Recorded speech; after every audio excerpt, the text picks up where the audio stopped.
Bobo Dread, welcome to the Bitcoin Source. Can we start off this amazing episode? I'm super excited. Can we start this off by having you introduce yourself to the world and to the audience? Yeah, man. I'm Dread. I'm from Jamaica. I would love to say that first, but I'm also a Bitcoiner, a technologist, and just try to educate people from Jamaica and all around the world about Bitcoin. Um, I've been traveling a lot, and that's kind of what I'm known for. But for the most part, just think of me as the Jamaican Dread that actually knows what Bitcoin is. Yes, thank you, Dred, for that introduction.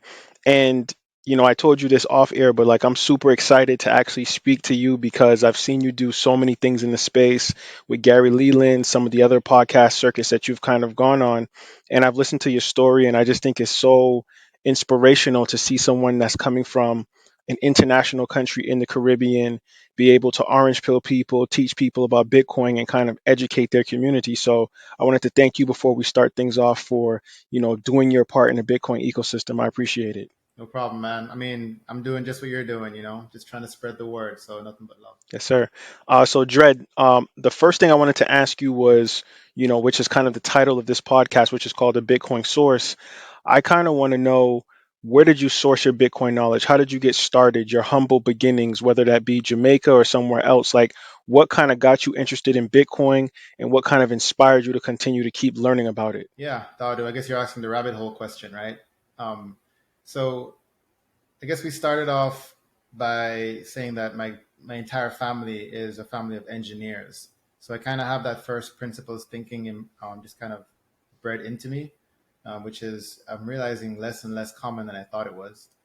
But it's kind of helped trigger a lot of other events in life to happen. I've kind of been a consummate entrepreneur for the majority of my life, a consummate competitor.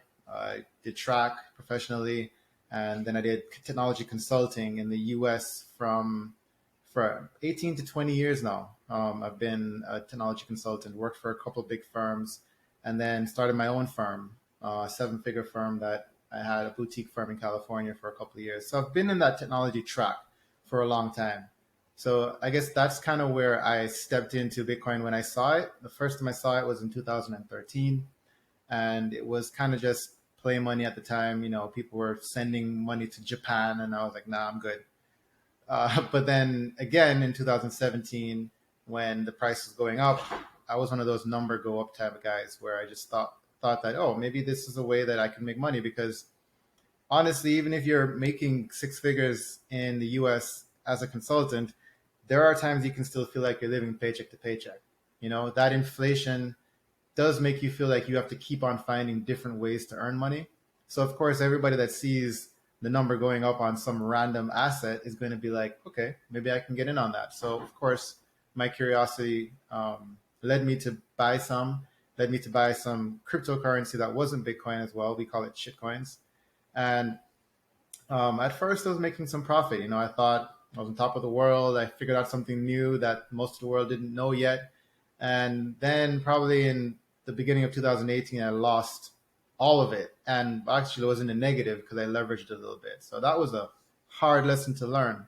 But I put back on my engineer hat and I said, why did I lose that money? Like, what didn't I understand about it that I thought I did in the beginning? And that led me down a deep path of education.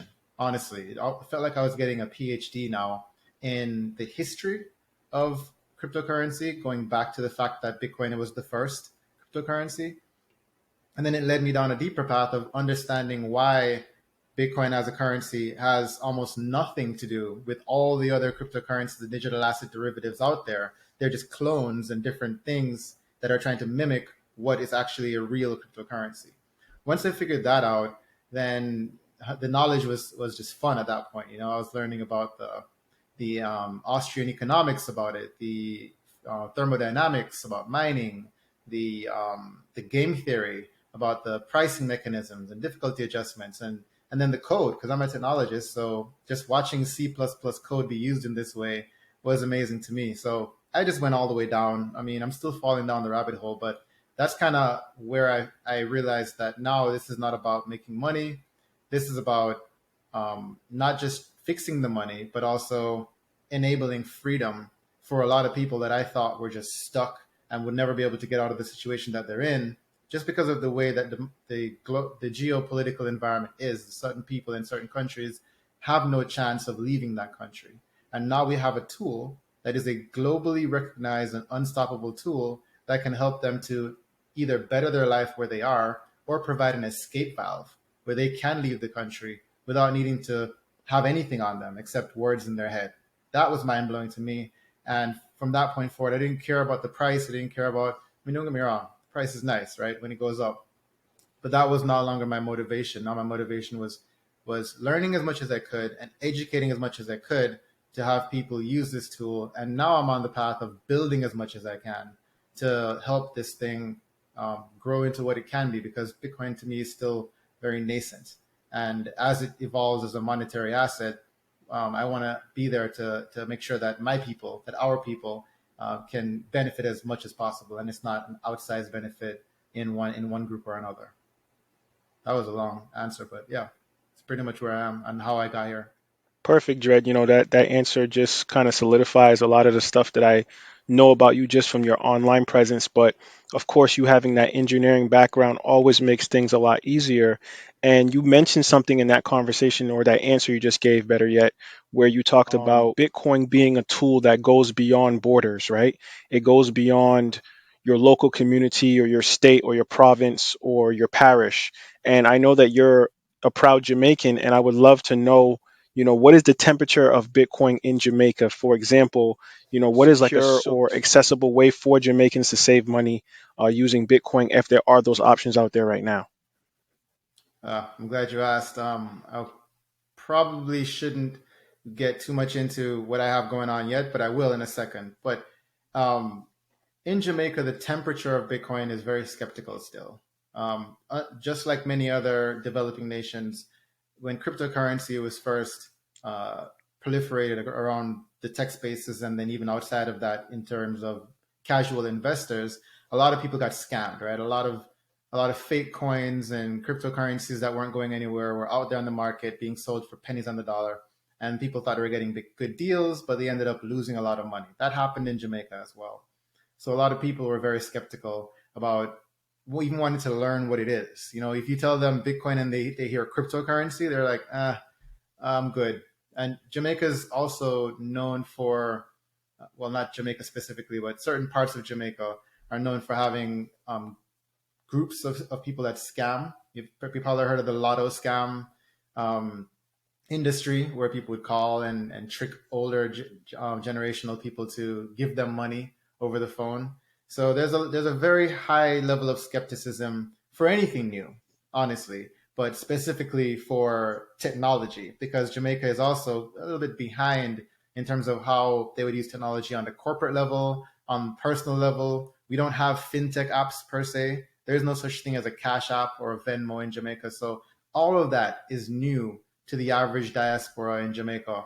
And you tell them about Bitcoin, you're leaping over the regular fintech and saying, "Here, use something even newer."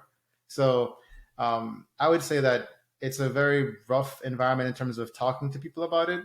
People are very defensive about their money in general, much less something they don't understand about it. That being said, 2 weeks ago, I had the first Bitcoin meetup in Kingston. Me and a couple of coworkers, different colleagues, and these are like leaders of industry, right? We had a dean of business and education in the University of the West Indies. We had a couple people that are trying to build future fintech apps there. We had remittance company owners there. We had a bunch of people that were very interested in the space, but they came entertainment, digital media. We had a lot of people that were just interested in hearing what this was. And it was a great conversation because I could tell that even though they didn't know, and even though they had their suspicions, the fact that we came together as a coordinated meeting to try and talk about it without any, motivation, without any ultimatums, to not trying to get any money from them, that opened up the conversation, and that made people ask the right questions. Like, why is cryptocurrency, um, you know, looked at so differently across the world? Why isn't the government going to shut it down? Why is it not bad for the planet? Why is it not sucking all the energy resources? These conversations were now being had in Jamaica for the first time, as far as I know. and we're going to have another one probably in June, and hopefully it'll become a very common thing. So I'm hoping to change that mindset, change that theme in Jamaica. And then I also have a Lightning wallet that I'm building in Jamaica called Flash. It hasn't been announced yet. This might be the first time I'm announcing it on air, but it's going to be a Lightning wallet very dedicated to remittance services. So people who are using Western Union right now, people who are using MoneyGram, who are getting 7%, 8% taken from them and having to go an hour or half an hour public transportation to get it from a brick and mortar store, should be able to use this service if we build it correctly to do all of that in the palm of their hand and then use that Bitcoin in stores near them instead of having to cash out. So hopefully we get there. That's my goal, probably within the next year to adopt that across Jamaica. But the first thing before that can even happen has to be education. People have to know what they're using and understand that there are things out there that look like it but are not Bitcoin. And that education is going to protect them from what's happened in the past. Yes, I love that. That's just so inspirational. And this answer I'm going to give you, Dread, kind of appertains to inflation in Jamaica. But before I asked that, I want to talk about some of the things you said, which I love. Remittances, I think, is huge because, of course, the Caribbean has a soft spot in my heart because, my family is from there. And I understand the difficulty that people have with remittances, right? And a good example of that, where you're talking about using a Lightning wallet or something that's going to layer on top of the Bitcoin protocol using a mobile device because the cell phone is so ubiquitous in the Caribbean and Africa in certain parts of Asia, even if people are poverty stricken, most people have a cell phone. And it makes me think about the company Digicel, which I'm sure is prevalent in Jamaica. It's definitely prevalent in the country my mom is from. But I think about Digicel in the sense of imagine if a provider like Digicel onboarded the Lightning Network.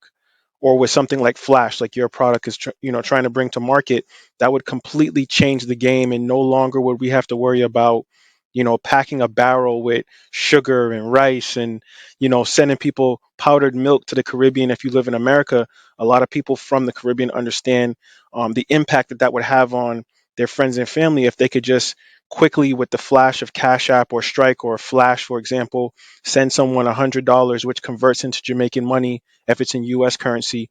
That could feed someone for a week in Jamaica. So I think that what you're doing with Flash is huge because that's an untapped market.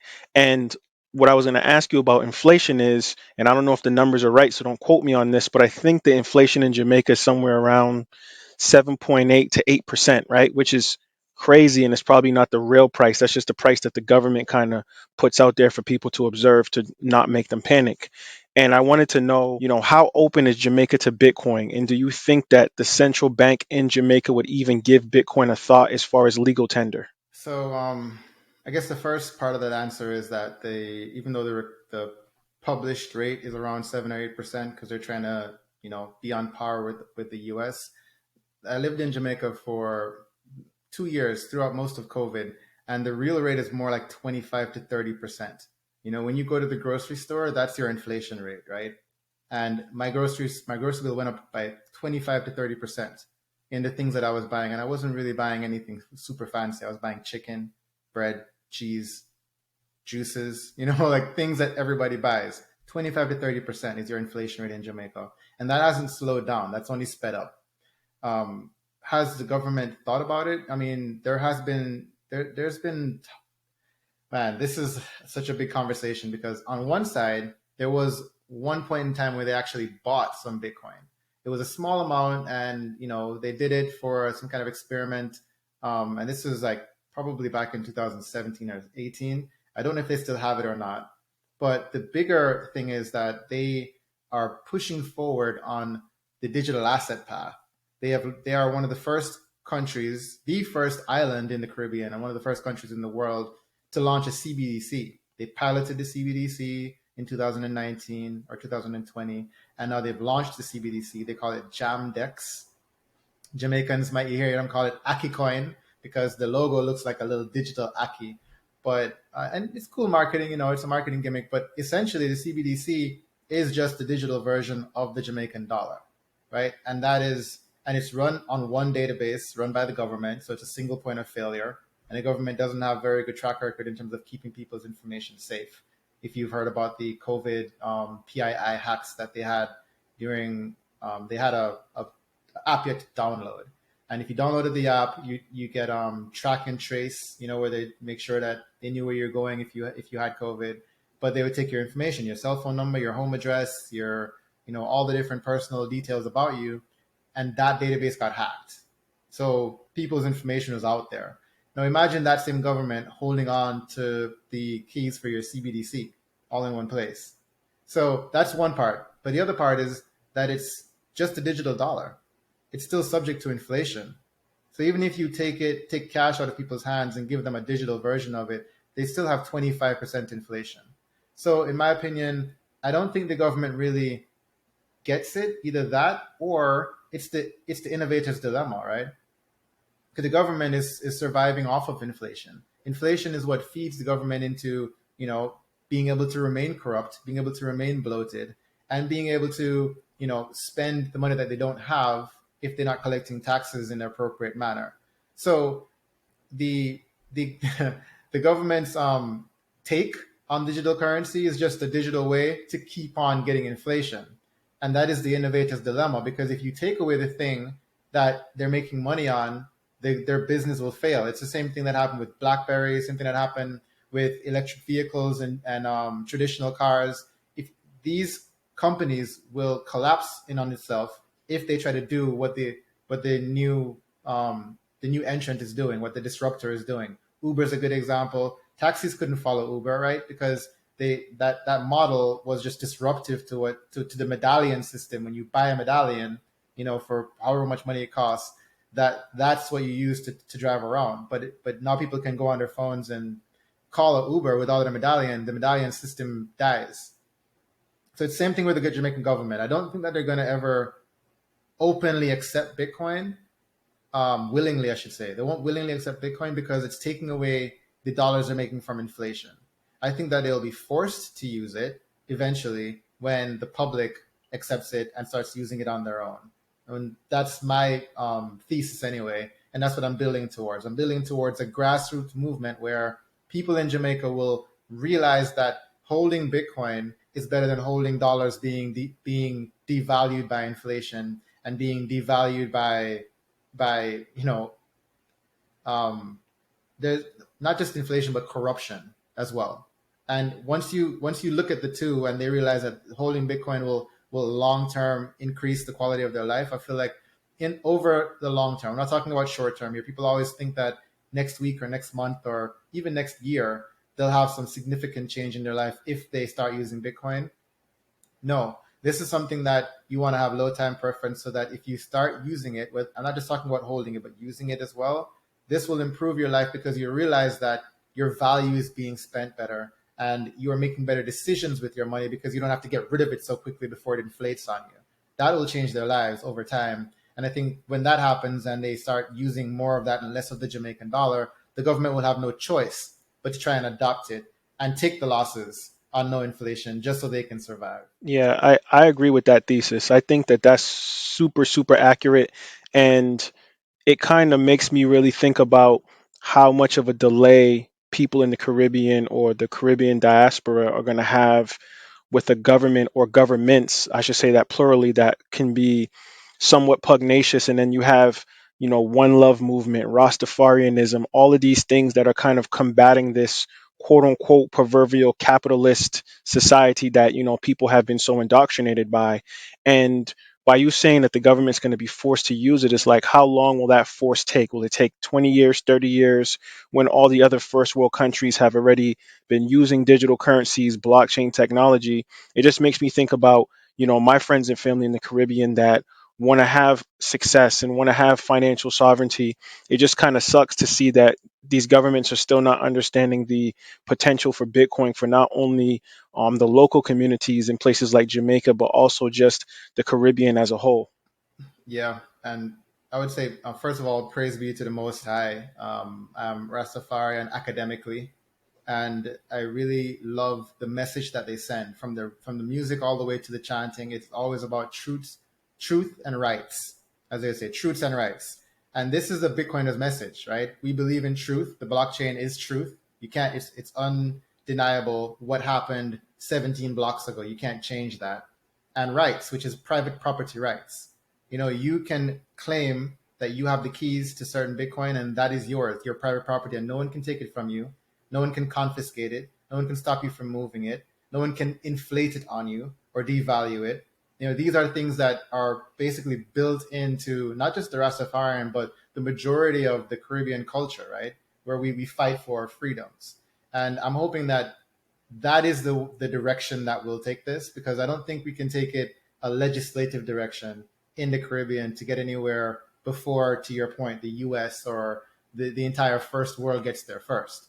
For the entire Caribbean, and not just the Caribbean, but honestly, the developing nations, diaspora in general, for us to get anywhere near, you know, even or ahead of the first world countries, we need to lean on our culture and understand that that fight for freedom that we have, this should translate into a fight for property rights in digital age. And that's how we'll be successful and not be trailing behind first worlds like we always have in the And past. again, you mentioned Rastafaris, and I'm just curious to know. Like, I know that there's a lot of villages, maroon villages in Jamaica, and they kind of have a different approach to possibly the Jamaican government and just the capitalist society. Like I said before, where it's like you have two sides to places in the Caribbean, where you have the righteous side, and then you have the side of people that are stuck in materialism and you know badness and different type of subculture issues that they have, that all kind of trickles down to poverty and the fiat system and over leverage and loans and corruption, right? And I think that Bitcoin becomes that spear that kind of pierces through a lot of the financial issues that you see in the Caribbean.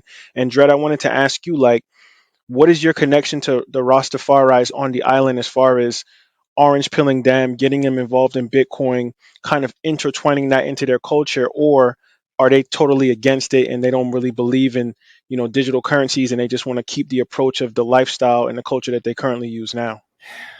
It's a really good question, Adu. I would say I haven't really done enough to try and connect with the elders and with even the current activists in the Rastafarian movement. Rastafarian movement has it's really gotten smaller in terms of its power compared to where it used to be. Where it used to be when they were actually actively fighting. I mean, if you know the history of the Rastafarian movement, it was that the British came and colonized Jamaica. Well, they kind of took it from the Spaniards, but when they came to colonize Jamaica, they forced people into their way of living, right? Their way of working, their way of living. Some people were enslaved, and there was a certain group that decided to break off. They were actually led by one of the deacons in the church, and they broke off, went to the hills, and read books from Marcus Garvey and read books from the Haile Selassie in Ethiopia, and chanted that as their mantra, as their way of life, which was self-sustaining, grow your own food, do your own work. They actually ended up trading with the colonizers at one point, where they would trade different crafts and goods and farm produce for the industrial age things that they'll be making in the colonized world of Jamaica. But there was also a very big taboo where they were demonized, right? They were looked as less than a man.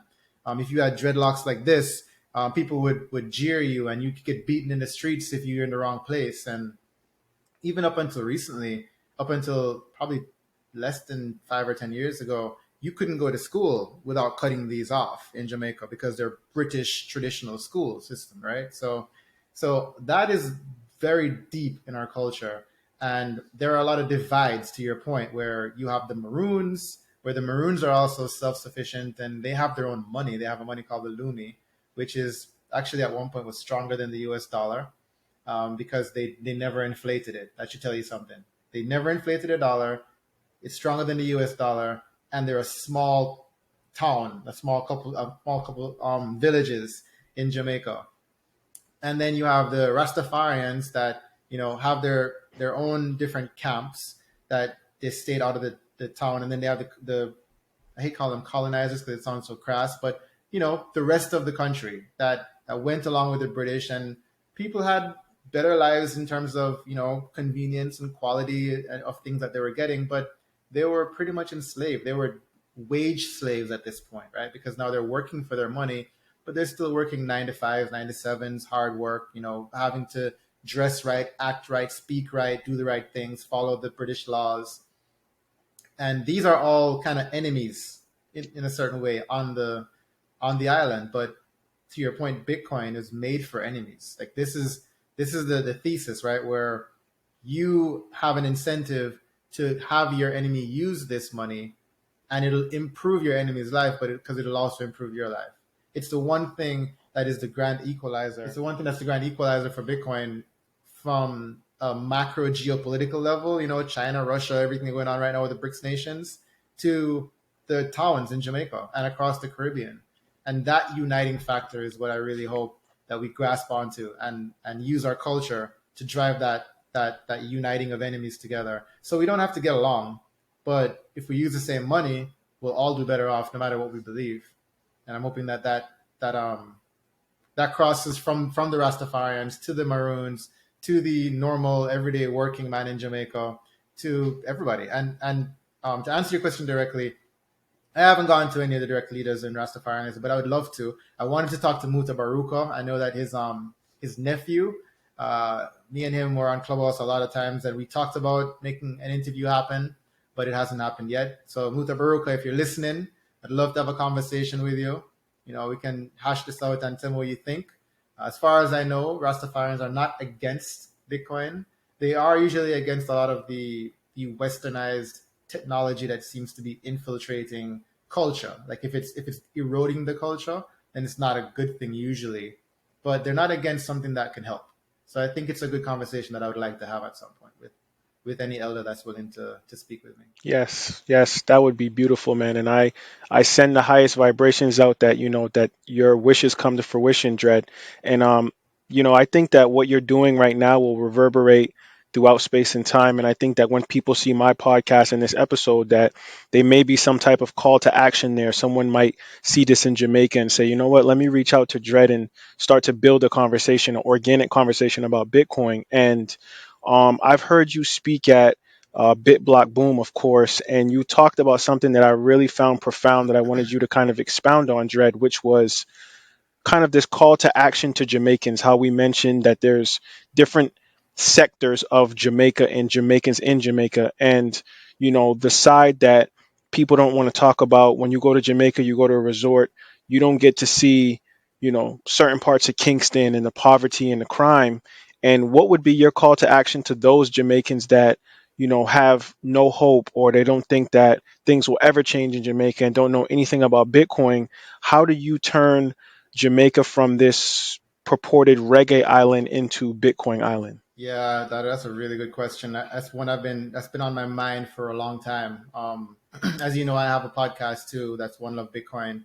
We go around the world interviewing different people from each country, trying to find out their take on Bitcoin and their people. And I found that same question for a lot of the different developing nations where you have a bunch of people that hard workers, good people, and they want better for themselves and their families, but they're living hand to mouth. They're living in very dire environments. They're living in it sometimes in cultures that are very violent. I think you said it earlier, like the badness culture.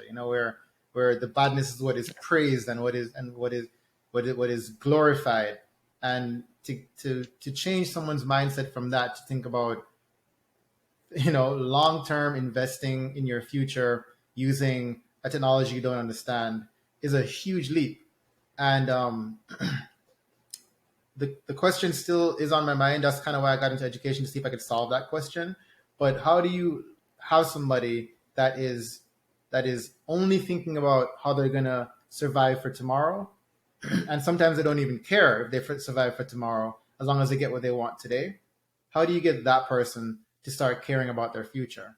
And um, it might seem trite because it came from American Hodl, who is just kind of an idiot on the internet, but he's slightly popular. It's that you have to just get them to love themselves first. If we can have a movement where It could be through music, it could be through education, it could be through entertainment, it could be through any different manner of ways to communicate. But if we can get people to start caring and loving themselves for the long term, you know like thinking about what they want to be doing a year, 2 years, 5 years, 10 years from now, that's where the conversation can move into, okay, what do I need to do to get there? What are my tools? What is this tool? What is money? How can money be improved?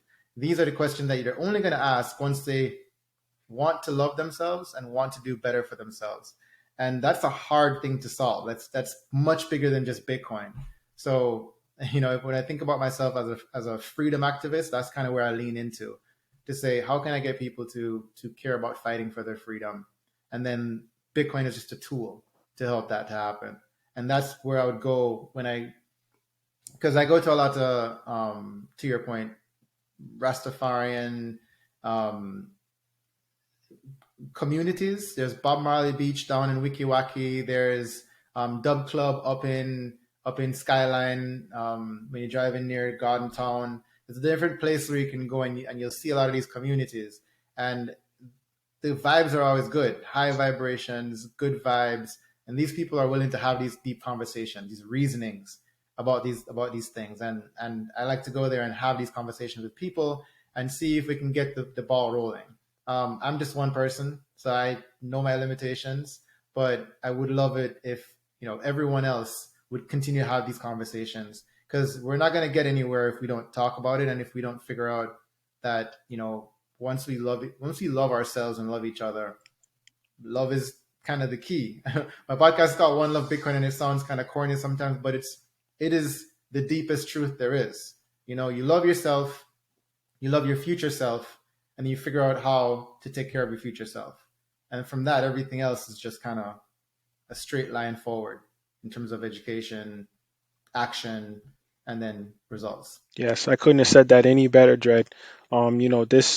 This has been one of those experiences for me. Just, I've interviewed tons of people, and like I told you off air, like you've been a person that I've wanted to reach out to and speak to for weeks at this point. So I'm super excited to be here and have this conversation with you. And I love that we kind of really dug into the aspects of what's going on in Jamaica, what's going on in the Caribbean, and just the mindset of people that have been in generations of poverty, and how Bitcoin, because I personally believe that a lot of people's problems stem from money.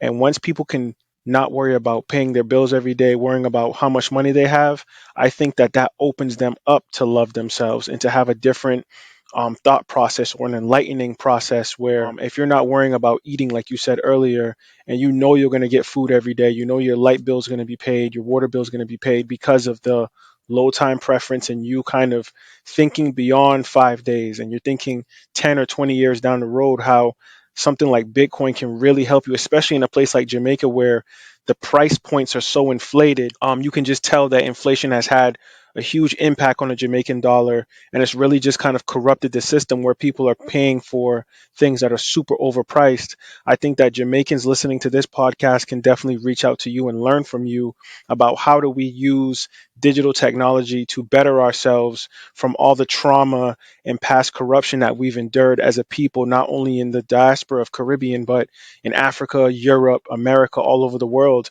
Bitcoin is global. There's no centralized entity. There's no overlord. This is just a protocol, algorithm based technology.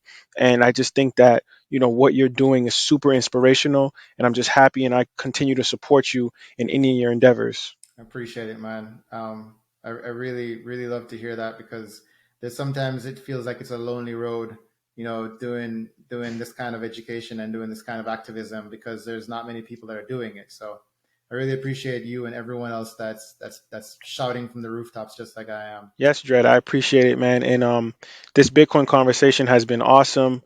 I learned so much about Jamaica, about your story, your journey, and what you're doing now currently for Bitcoiners in Jamaica and across the globe. But before we go, can you give people your social media handles and any future last words that you might want the audience to know about? Yeah. Um, so first of all, thank you, Dadu, for bringing me on. I mean, this show hopefully will spread as far as we want it to, because this is one of the few shows that is reaching out to more than just the little Bitcoin bubble. So I appreciate your work for doing that. If you could reach out to me, I'm usually on Twitter, but not so much anymore. Actually, I'm a Noster now. But you can find all my information at onelovebitcoin.com. That's onelovebitcoin.com. That's my podcast website, but also it has my Twitter and Noster information and YouTube information.